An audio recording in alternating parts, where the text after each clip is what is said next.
on the Outdoor Products Wakeboard Series. Hi, hello, everybody. Dan Debenham, Tony Finn in St. Paul, Minnesota. This is the final stop. However, who is going to be number one in kneeboarding? Nobody knows. Hey, it's anybody's guess. It's been so tight. The competition has been heavy all year. Yates Perry and Jonathan McDonald, only 19 points separate them. The winner will be decided today in St. Paul. Yeah, and a big battle for the third spot as well in kneeboarding. Yeah, Mario Fosa and Dave Jennings, they're battling it hard too. I don't know. The kneeboarders are just so competitive. It'll all be decided today, though. Okay, that is not the case for the wakeboarders, though. Darren the Scud Shapiro owns it outright. He will be number one.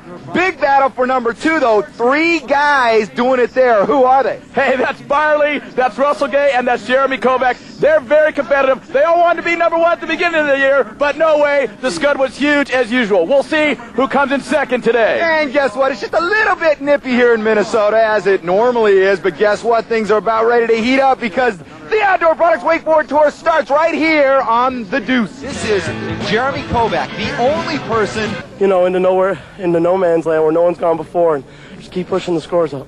Well, then that means that we're ready for the knee boards next.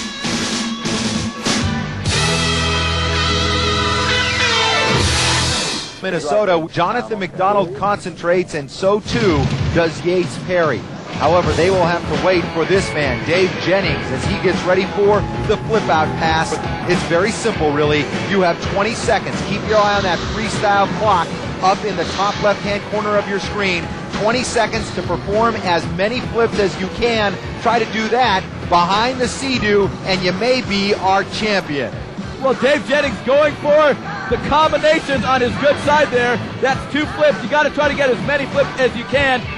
Well, Tony, wait a minute. The clock has run out. That's double zeros. What's going on? Well, I saw Dave Jennings giving a $100 bill to the judges, and I guess, hey, it helped them out. They give him 14 flips. They fell asleep there. The clock was out on 12 flips. They give him 2 more. That is going to be really tough for his competitors now to try to catch up. I mean, if you have an extra 3 seconds on the clock, that's an extra 3 flips. Well, that $100 will go a long way. Here's Jonathan McDonald going for combinations, a triple right at the end there. 12 flips, 1,350 points, but still 2 flips behind Dave Jennings. Yeah, well, if he would have had an extra 3 seconds, he could have got those 2 flips in. That is some real controversy here. Here comes Yates Perry now. Let's see if he has 20 seconds or 23 seconds. You never know how many seconds you're going to have when you're going behind that Sea-Doo. Here comes Yates Perry. 2. Oh, almost loses it there. Got off axis on that combination. 5 seconds left. 11. He can throw a combo here, baby. No. 12 flips for Yates Perry. And once again, Tony, I got to point out that if they would have had extra time, they would have been able to catch up with Dave Jennings. But Dave Jennings is our winner. It's official.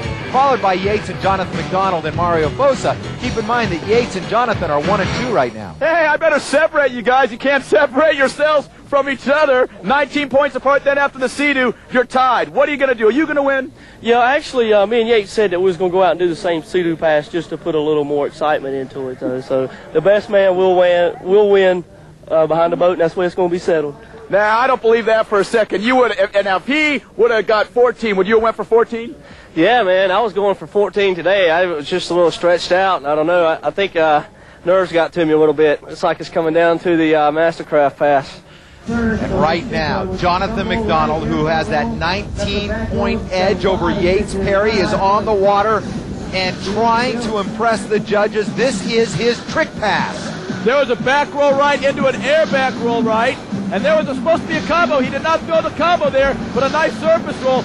19 points after the whole season is a smidgen. I mean, it's less than 0.01%, and it is very, very tight, and the pressure has got to be getting to both these guys, although Jonathan pulls out a good opening pass. 5,075 points. What must be going through this man's mind? Yates Perry realizes that with every point total Jonathan McDonald gets, he must surpass it by at least 19 points. This is Jonathan McDonald's second pass. Oh, starts off with a really nice invert. That's a 500-point trick. And then a front somersault right there. Yates Perry must be shaking in his kneeboard as Jonathan McDonald does a couple aero backs, an air front somersault.